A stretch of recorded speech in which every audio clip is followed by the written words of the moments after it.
Bismillahirrahmanirrahim. Assalamualaikum warahmatullahi wabarakatuh.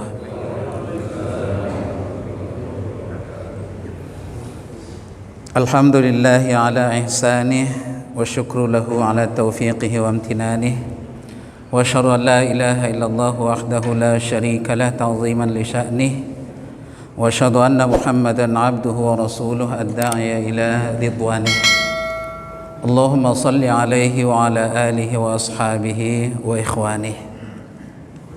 Alhamdulillah, kita bersyukur pada Allah atas segala limpahan rahmat, karunia, hidayah, taufiknya. Alhamdulillah, dengan izinnya kesempatan ini kita masih dipertemukan oleh Allah Subhanahu wa taala. Salawat beriring salam semoga tercurah kepada Nabi kita Muhammad sallallahu alaihi wasallam, kepada keluarganya, sahabatnya dan pengikutnya hingga yaumul akhir. Ikhwatal iman, azzani wa azzakumullah. Melanjutkan topik kita pada saat ini menyangkut keistimewaan Al-Quran dibanding kitab-kitab suci sebelum Al-Quran. Jadi keistimewaan Al-Quran hakikatnya tentulah sangat banyak, dan kami tidak akan dapat menyebutkannya satu persatu. Maka dari itu, di antara dari sebagian keistimewaan Al-Quran, pertama, Al-Quran itu mudah untuk dihafalkan. Al-Quran itu mudah untuk dihafalkan. Allah Subhanahu wa taala berfirman di dalam surat Al-Qamar pada ayat yang ke-17, namun karena terdapat ada 4 ayat dengan redaksi yang sama, maka pertama adalah ayat 17, yang kedua adalah ayat 22, yang ketiga ayat 32, yang keempat ayat yang ke-40. Redaksinya keempat ayat itu sama semua, dengan kalimat وَلَقَدْ يَسَّرْنَا الْقُرْآنَ لِلذِّكْرِ فَهَلْ مِن مُدَّكِرٍ. Dan sungguh kami telah memudahkan Al-Quran itu untuk pelajaran. Maka dari itu Allah Subhanahu wa taala sudah menyatakan bahwa Al-Quran itu mudah untuk dijadikan sebagai pelajaran. Maka fahal mim muddakir, adakah orang yang mau mengambil pelajaran dari Al-Quran itu? Maka dari itu, semoga setiap kita mengambil pelajaran dari ayat Al-Quran. Para ulama menjelaskan, diantaranya adalah Imam Al-Qurtubi, bahwa Allah Subhanahu wa ta'ala memudahkan Al-Quran untuk dipelajari terdapat ada 2 sisi. Yang pertama, Al-Quran itu mudah untuk dihafalkan.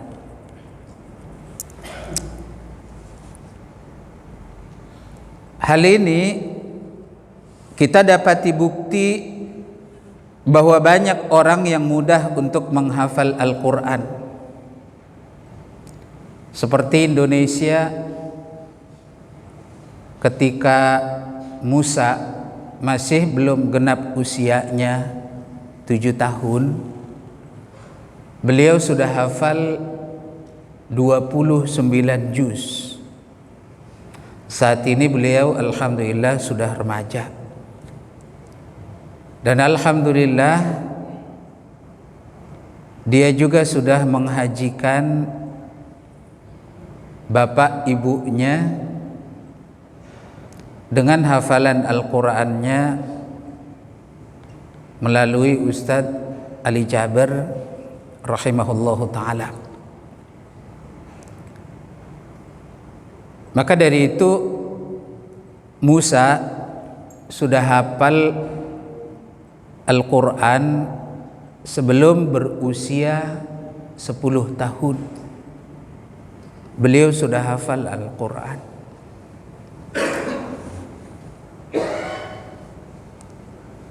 Lalu kemudian ini tidak akan berlaku bagi kitab-kitab sebelum Al-Quran. Di antaranya kitab Taurat. Yang hafal kitab Taurat bisa dihitung dengan jari.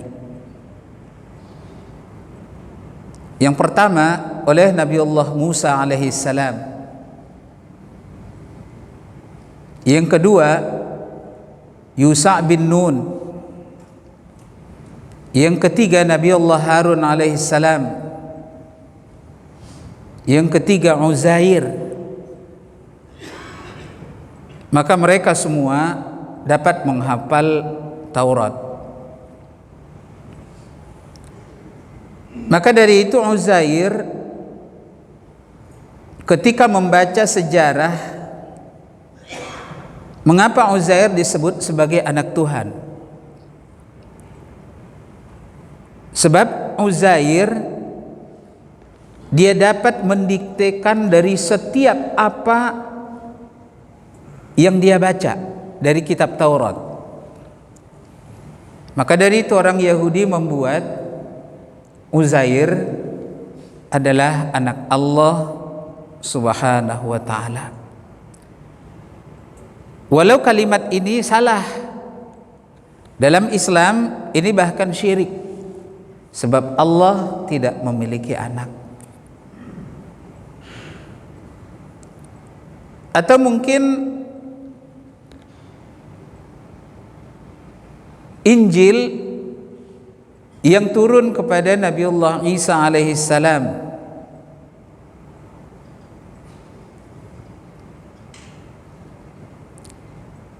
untuk saat ini saja, kayak apa kita dapat melihat orang dapat menghafal Injil, sedangkan Injil itu bahasa tetapnya tidak ada sesuai dengan bahasa dari negara Injil itu berada.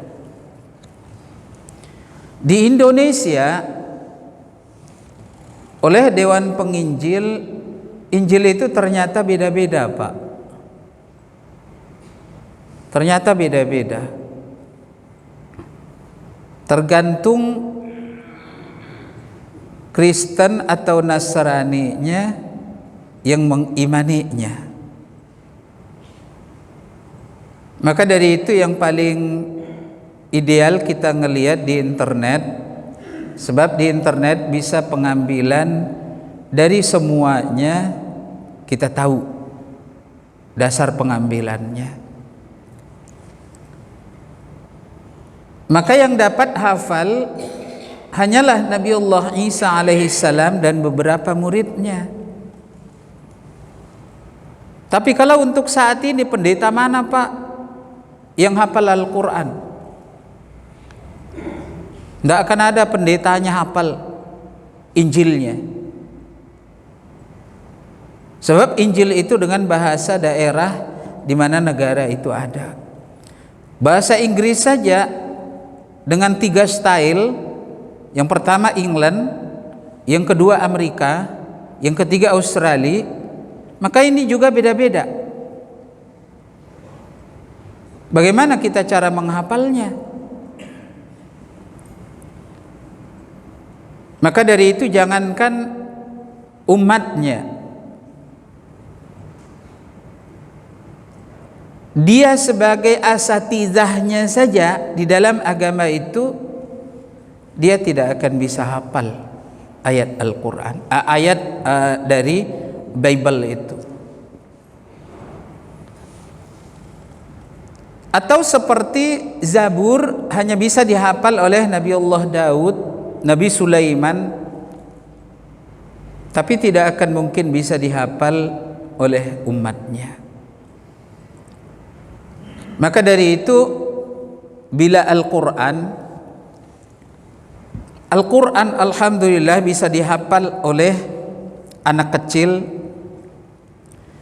Yang kedua, bisa dihafal oleh remaja. Bahkan sampai saat ini sudah ada yang hafal dari kalangan orang tua.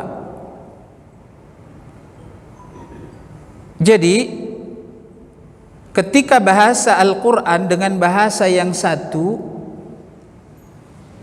yaitu bahasa Arab, maka di mana saja Al-Quran ditulis terjemahannya harus ada bahasa Arabnya. Yang dihafal hanya bahasa Arabnya. Maka dari itu Al-Quran itu mudah untuk dihafalkan. Maka dari itu Allah bertanya kepada kita, fahal mim muddakir, adakah dari kalian yang mengambilnya sebagai pelajaran? Maka dari itu pertama adalah Al-Quran itu mudah untuk dihafal. Lalu kemudian bagaimana cara agar kita dapat menghafal Al-Quran, atau minimal paling tidak menambahi hafalan Al-Quran. Saat ini qadarullah kita sudah punya HP, smartphone. Di smartphone kita bisa install Al-Quran yang ditulis dari ayat oleh Arab Saudi. Lalu kemudian ada lagi ayat Al-Quran yang semisal tapi berasal dari Rasmul Utsmani.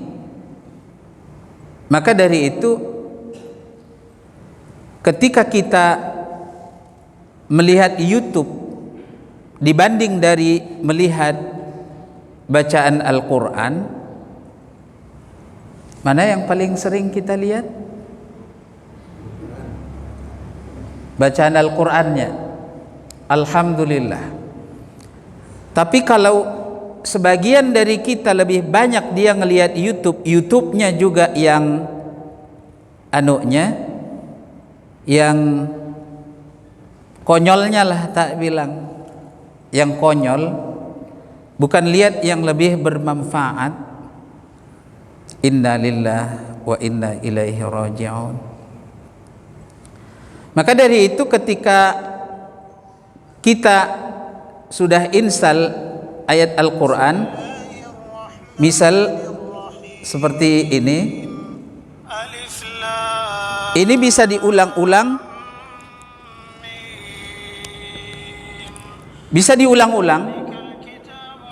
misal hanya sampai di ayat 5. الذين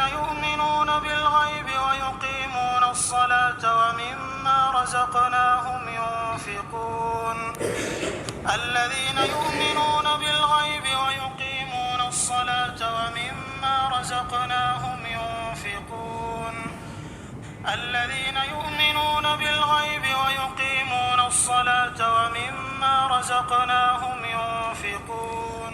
Misal satu ayat diulang-ulang. ويقيمون الصلاة ومما رزقناهم ينفقون. Nah, jadi siapapun dari kita adalah pemilik HP. Pergunakanlah HP-nya untuk bisa masuk ke dalam sorga.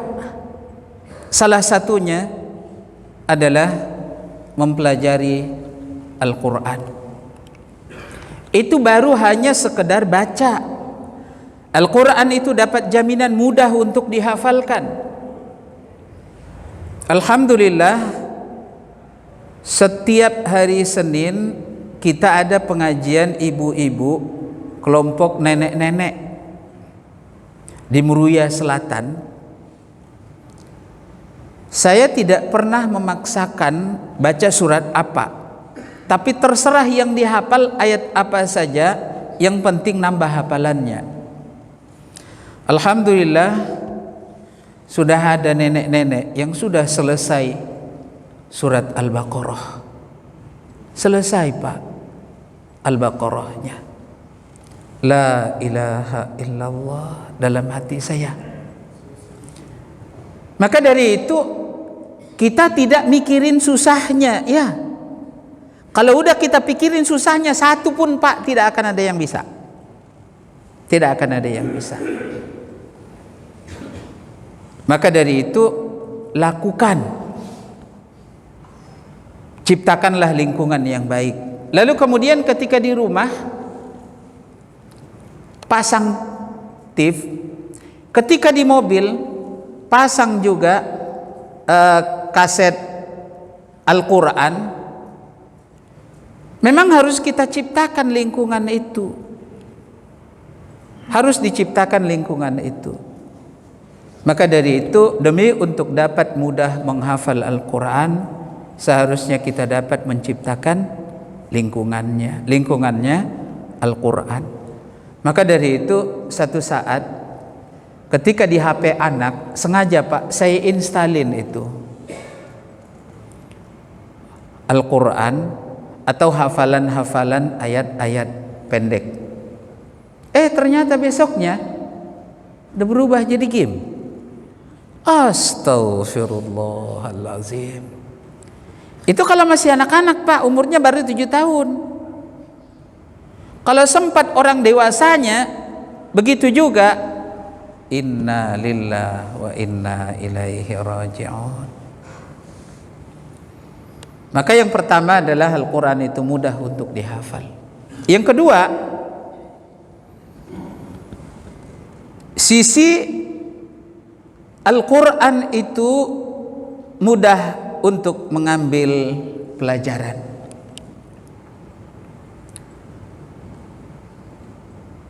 Kita ketahui bahwa Al-Quran memiliki beberapa metode dalam menyampaikan pelajaran. Ada dengan metode kisah. Misal Nabiullah Yusuf alaihissalam dibuat satu surat sendiri, Nabiullah Yusuf alaihissalam. Atau ada metode balaghah yang sangat luar biasa, atau ada metode perumpamaan dan juga metode-metode yang lainnya. Artinya Al-Quran itu bisa untuk semua kalangan,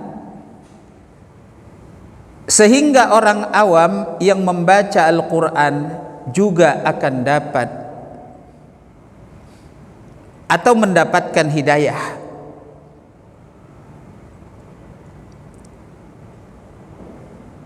Dan betapa banyak kita lihat orang yang kafir yang mereka hanya membaca terjemahan Al-Quran saja. Baca terjemahannya saja ternyata bisa mendapatkan hidayah, dia langsung masuk Islam. Al-Quran bukanya kan dari kanan ke kiri. Dari kanan ke kiri, bukan dari kiri ke kanan.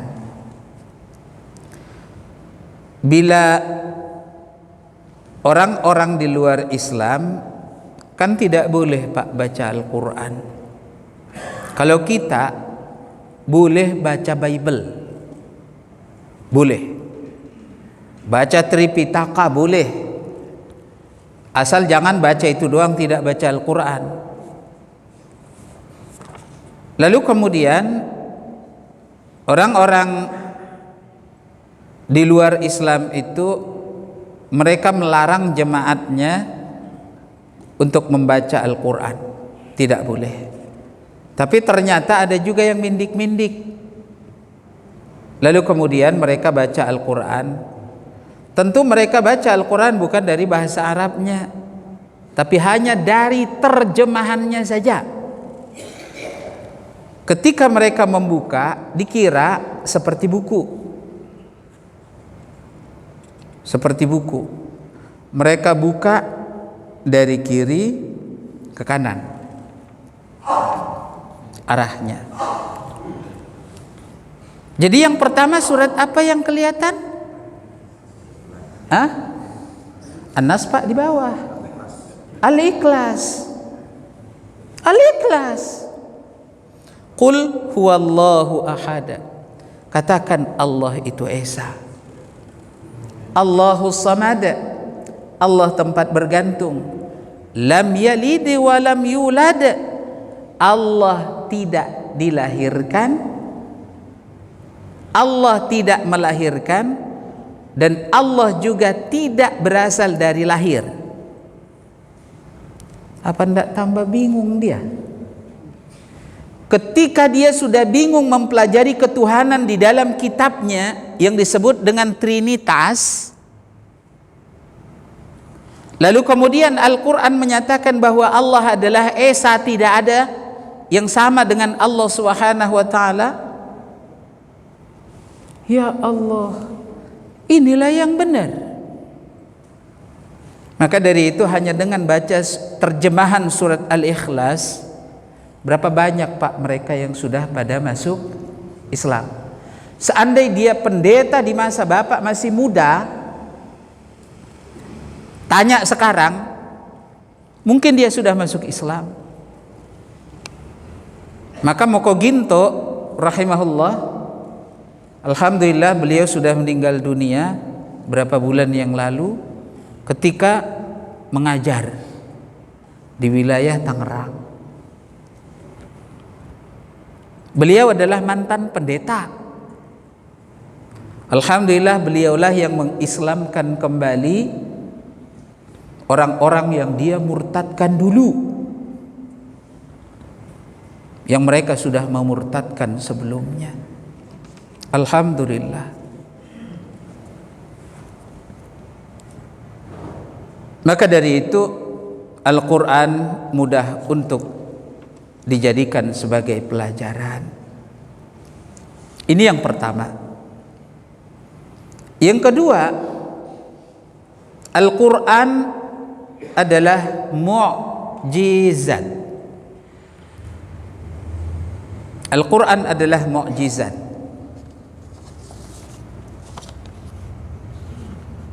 Imam Ibnu Katsir ia mengatakan mukjizat dari setiap nabi di zamannya sesuai dengan apa yang digandrungi oleh zaman tersebut. Nabiullah Musa alaihissalam yang sangat banyak digandrungi adalah ilmu sihir. Sampai Fir'aun sendiri adalah seorang ahli dalam sihir. Maka dari itu mukjizat Nabiullah Musa alaihi salam lemparkan tongkat jadi ular, dipukulkan tongkat ke laut jadi jalan. Maka dari itu, itulah diantara dari mukjizat Nabiullah Musa alaihi salam. Pada zaman Nabiullah Yusuf alaihi salam menyangkut takbir mimpi. Maka dari itu keahlian Nabiullah Yusuf alaihi salam adalah menakbir mimpi. Maka dari itu ketika Nabi sallallahu alaihi wasallam yang menjadi gandrungan pada masa itu adalah syair.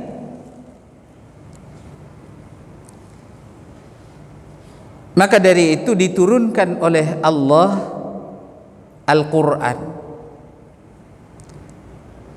Jadi syair itu adalah orangnya, syair itu isi dari perbuatannya.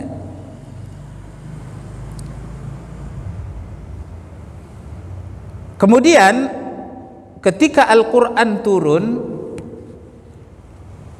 persis seperti pantun itu. Misal, Qul huwallahu ahad, Allahus samad, lam yalid wa lam yulad wa lam yakul lahu kufuwan ahad. Semua de. Qul a'udzu birabbil falaq min syarri ma khalaq. Qul a'udzu birabbin nas malikin nas ilahin nas min syarril waswasil khannas. Nas. Sedangkan yang membawanya adalah seorang yang buta huruf, tidak bisa tulis dan baca, tapi ternyata dapat membuat syair. Tukang syair, bukan tukang sihir, tapi tukang syair. Syair ini pembuat syair. Atau mungkin seperti balaghah, merasa kagum dengan apa yang dibacakan oleh orang yang tidak bisa tulis baca. Nabi Muhammad sallallahu alaihi wasallam adalah orang yang ummi. Beliau tidak bisa tulis dan baca. Maka dari itu Al-Quran diturunkan oleh Allah adalah untuk mengimbangi apakah balaghah ataukah syair yang dibuat oleh mereka. Allah Subhanahu wa taala berfirman di dalam Al-Quran, Qul la in ijtama'atil insu wal jinnu ala an ya'tu bimithli hadzal Qur'an la ya'tuna bimithlihi walau kana ba'dhuhum li ba'din zahira. Katakanlah, sesungguhnya jika manusia dan jin berkumpul untuk membuat yang serupa dengan Al-Quran itu, mereka tidak akan dapat membuatnya yang serupa dengannya, sekalipun mereka saling membantu satu dengan yang lainnya. Jadi Allah Subhanahu wa taala sudah menyatakan bahwa manusia itu tidak akan mampu untuk membuatnya.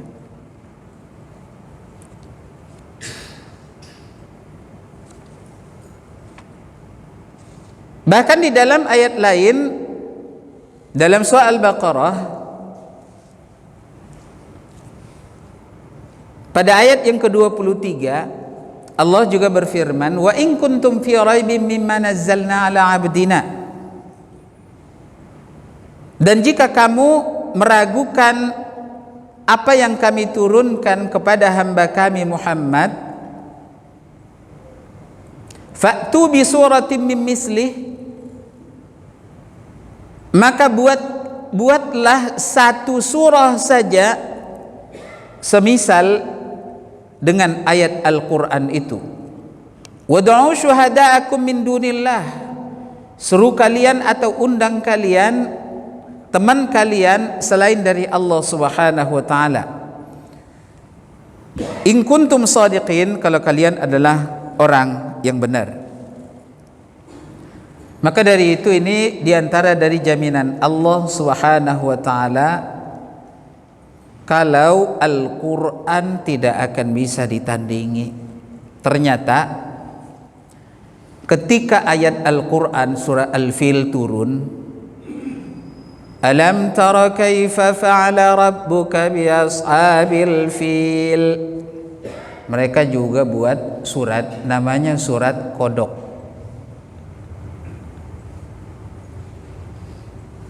Surat Al-Fil menceritakan sejarah ketika sebelum Nabi sallallahu alaihi wasallam dilahirkan. Maka datang burung ababil ketika Raja Abrahah datang ke wilayah Mekah sampai di wilayah perbatasan, maka seluruh gajahnya tidak mau maju Kemudian datang burung ababil dengan membawa 3 batu, maka mereka pun dilemparin. Faja'alahum, maka jadilah mereka ka'asfin, persis seperti daun ma'kul yang dimakan oleh ulat, bolong-bolong. Maka walau nama suratnya Al-Fil, tetapi maknanya ada, tapi surat kodok mereka tidak ada, hanya menceritakan menyangkut masalah kodok doang. Inna lillahi wa inna ilaihi raji'un. Maka dari itu disinilah hakikat mukjizat Al-Quran, yaitu telah datang tantangan dari Allah kepada seluruh manusia, akan tetapi mereka tidak mampu untuk mendatangkan yang semisal Al-Quran. Tidaklah mukjizat itu sempurna kecuali dengan 3 syarat. Yang pertama, tantangan untuk mendatangkan yang semisal dengan tantangan-tantangan serta penegasan bahwa tidak ada yang mampu mendatangkan yang semisalnya. Jadi tantangan untuk mendatangkan yang semisalnya. Jadi Allah sudah menantang, datangkan yang semisal.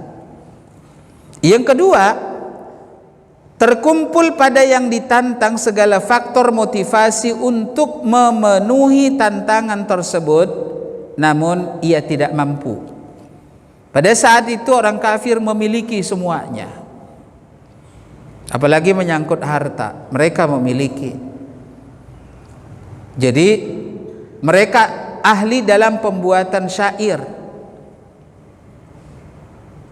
tapi mereka tidak mampu. Yang ketiga, tidak ada halangan secara fisik untuk mereka yang menyambut atau menjawab tantangan tersebut. Maka dari itu mereka tidak mampu. Maka dari sisi kemukjizatan Al-Quran, pertama, Al-Quran disusun dengan balaghah dan fasahah, pada tata bahasa yang ternyata tidak bisa ditiru oleh kaum musyrikin.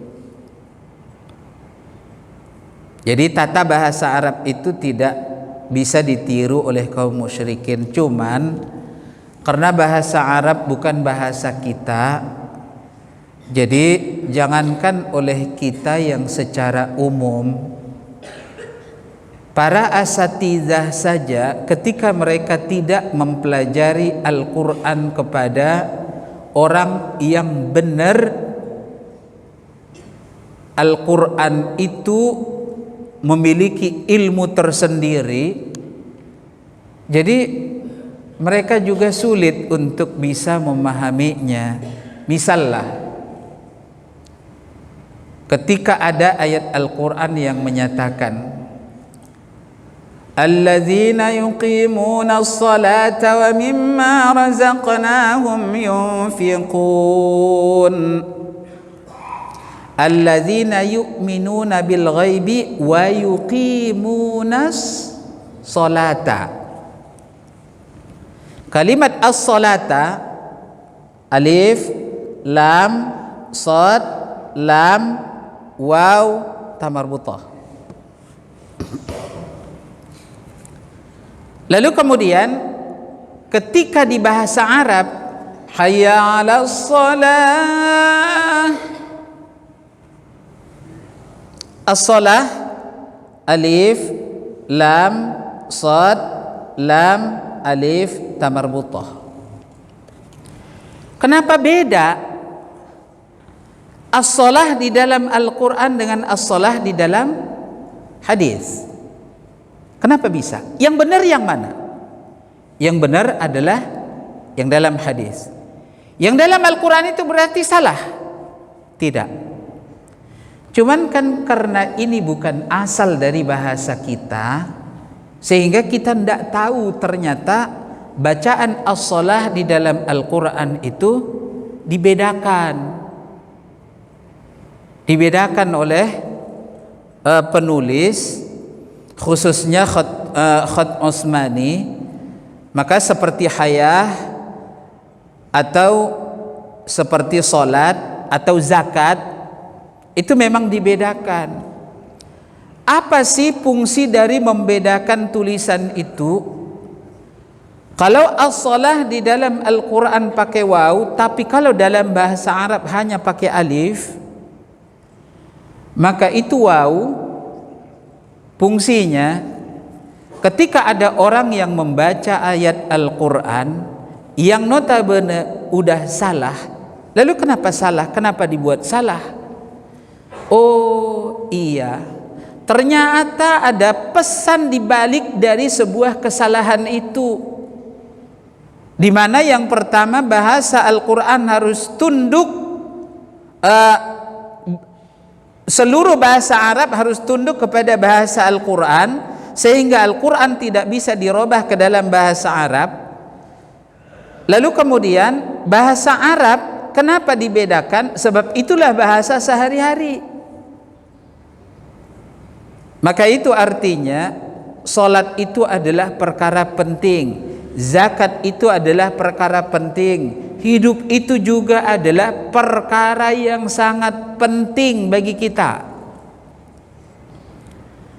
Maka itulah ternyata yang tertulis di dalam Al-Quran. Cuman itu dia, karena itu bukan bahasa kita, jadi kita tidak tahu ternyata bahasa itu dia disalahin dari awal penulisan dari kitab Al-Quran itu. Maka dari itu, agar setiap kita mampu untuk mempelajari Al-Quran sampai kepada tulisan-tulisan itu. Wallahu a'lam ya. Kemudian yang kedua, demikian juga dari sisi Al-Quran tidak sama dengan syair dan tidak pula sama dengan prosa atau mungkin dari bahasa Arab. Tidak sama, Pak. Bahkan membacanya saja beda.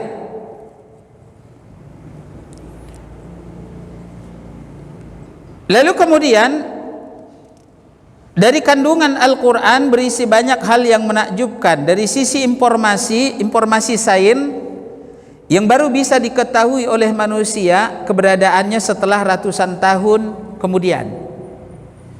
Maurice Bucaille, mungkin ada yang pernah membaca bukunya. Maurice Bucaille.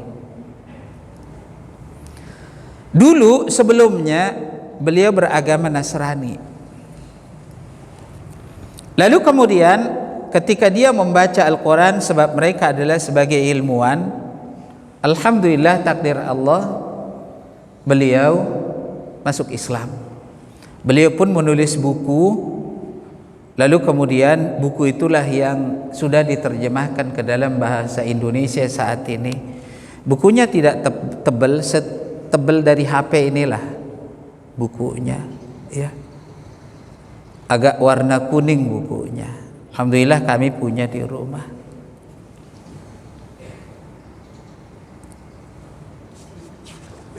Lalu kemudian dari sisi informasi detil tentang kisah umat terdahulu dari Nabiullah Adam alaihissalam sampai menjelang akhir zaman nanti.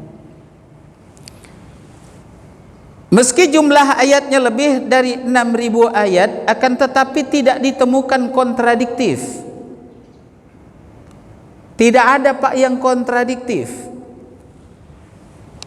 dari ayat Al-Quran. Lebih dari 6.000 ayat.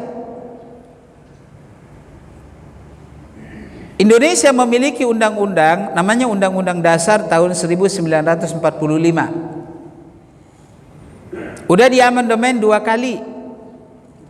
Tapi Al-Quran siapa yang mau mengamandemen? Tidak bisa. Lalu kemudian setiap provinsi memiliki aturan-aturan. Aturan itu tidak berlaku di provinsi lain. Artinya aturan itu adalah saling kontradiktif. Maka dari itu Al-Quran tidak ada yang kontradiktif.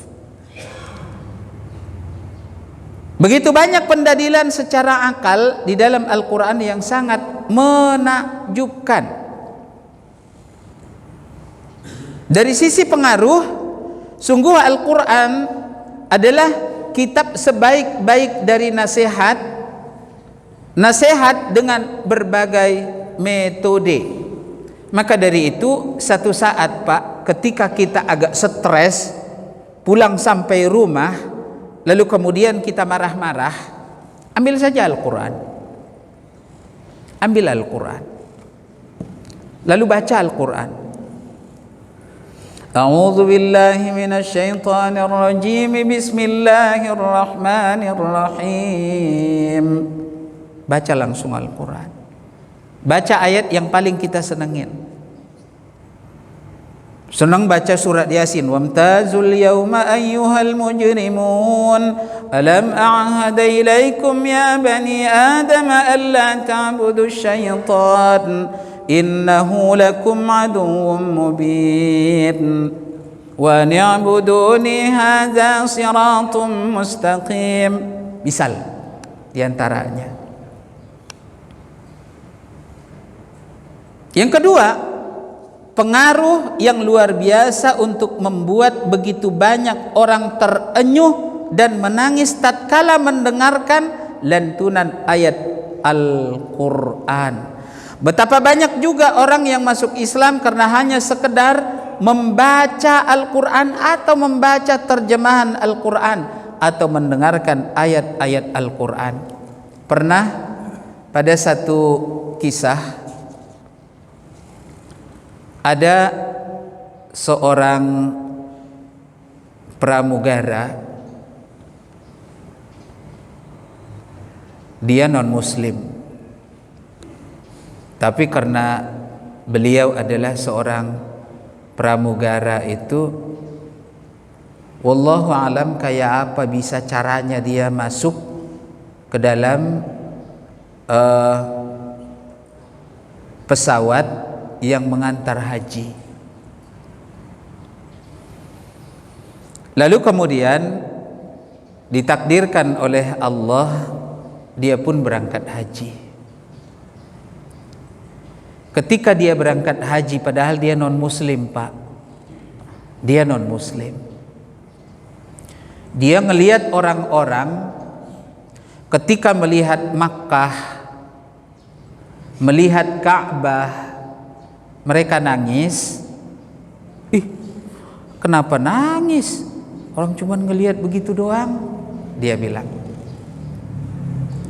Lalu kemudian ketika kita tawaf di Ka'bah, lalu kemudian ada Hajarul Aswad, apalagi kita bisa mencium Hajarul Aswad. Ada Multazam, yaitu dekat dengan pintu Ka'bah. Ada Hijr Ismail, ada Maqam Ibrahim. Yang mana saja itu ketika kita bisa sampai ke sana, boleh jadi kita nangis Pak, boleh jadi itu kita nangis. Dia pun heran, kenapa bisa nangis orang-orang. Lalu begitulah berlanjut pada tahun itu, dia pergi haji, dia melakukan seluruh ritual haji, tapi dia non-muslim. Kemudian hanya sekedar mendengar, melihat doang, ternyata seluruh dari apa yang dia dengar dan apa yang dia lihat masuk ke dalam hatinya, masuk ke dalam hatinya. Begitu pulang, sampai ke kampungnya, dia muslim Pak. Dia langsung jadi muslim.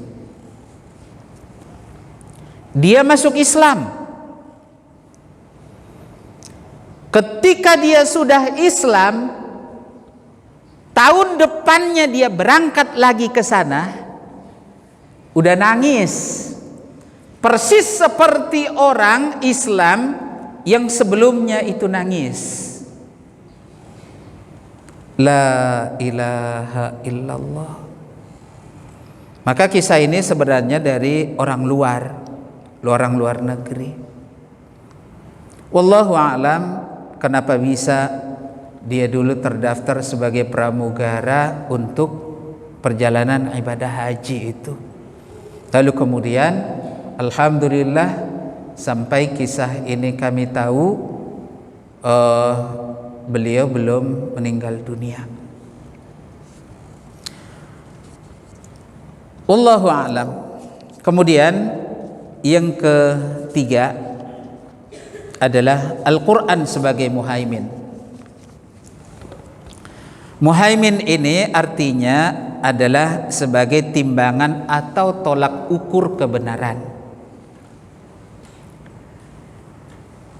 Allah Subhanahu wa taala berfirman di dalam Al-Qur'an, "Wa anzalna ilaikal kitaba bil haqqi musaddiqan lima baina yadayhi minal kitabi wa muhaiminan 'alaihi." Dan kami telah turunkan kepadamu Al-Quran dengan membawa kebenaran dan membenarkan apa yang sebelumnya, yaitu kitab yang diturunkan sebelumnya, dan juga sebagai hakim terhadap kitab-kitab yang lainnya itu. Maka dari itu hakimnya adalah Al-Quran. Misal, ini maaf, beribu kali maaf, kami bacalah dari kitabnya orang lain ini ya. Dalam surat Ulangan pada ayat 6 atau 7, kami lupa ayatnya, adalah lebih baik jikalau aku pergi, sebab jikalau aku tidak pergi, Parakletus itu tidak akan diutus kepadamu. Itu dalam surat Ulangan. Adalah lebih baik jikalau aku pergi, sebab jikalau aku tidak pergi, Parakletus itu tidak akan diutus kepadamu. Tapi kalau ngelihat Pak kitab yang sekarang, tidak ada lagi Parakletus. Sebab Parakletus itu ketika tahun 1985 yang lalu. Lalu kemudian mereka menerbitkan yang kedua, adalah lebih baik jikalau aku pergi, sebab jikalau aku tidak pergi, Parakleset itu tidak akan diutus kepada kamu. Parakletus menjadi Parakleset. Lalu kemudian sekarang Pak udah dirubah lagi, adalah lebih baik jikalau aku pergi, sebab jikalau aku tidak pergi, penghibur-penghibur itu tidak akan diutus kepada kamu. Penghibur. Jadi Nabi SAW dianggap sebagai penghibur. La ilaha illallah. Lalu kemudian kalau kita membaca surat Bible terbitan tahun 1985, cocok enggak dengan ayat Al-Quran? Cocok Pak.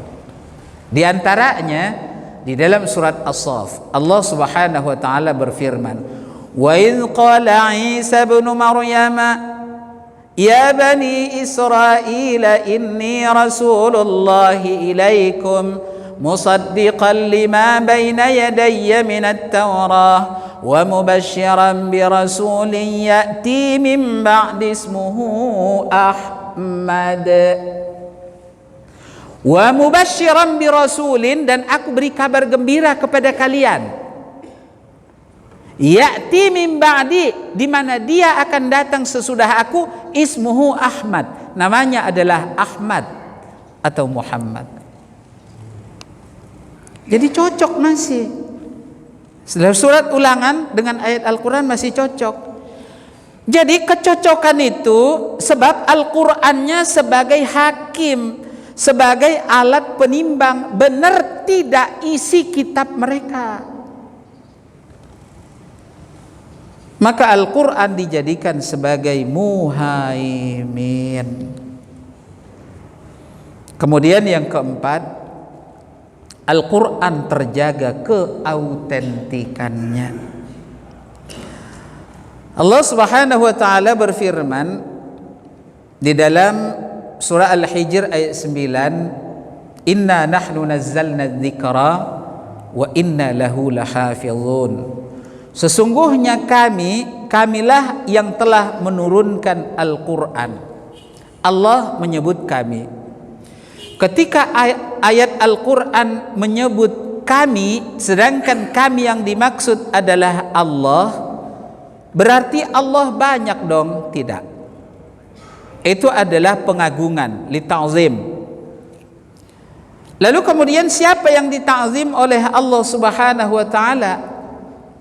Di antaranya adalah penghafal Al-Quran.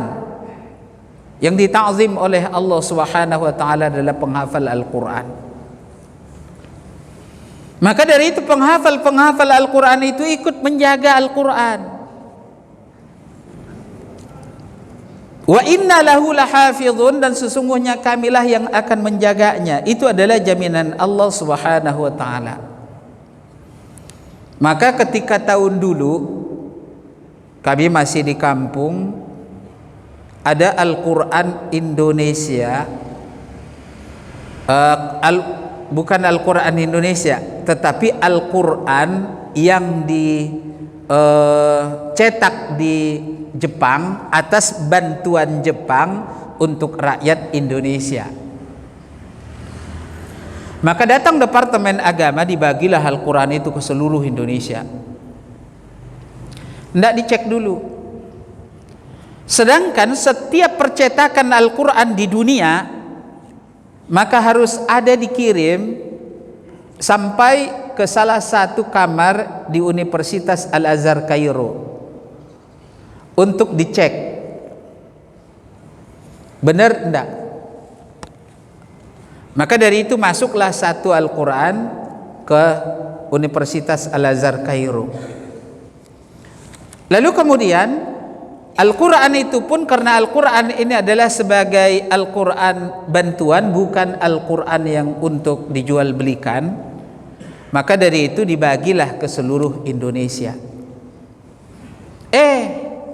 Ternyata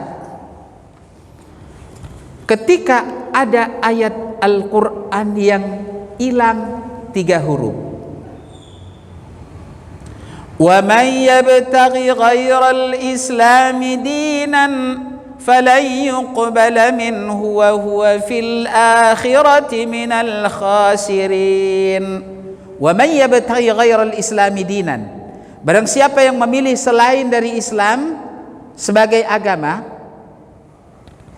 falan yuqbala minhu, maka tidak akan diterima, wa huwa fil akhirati minal khasirin, dan kelak dia di akhirat akan menjadi orang yang rugi.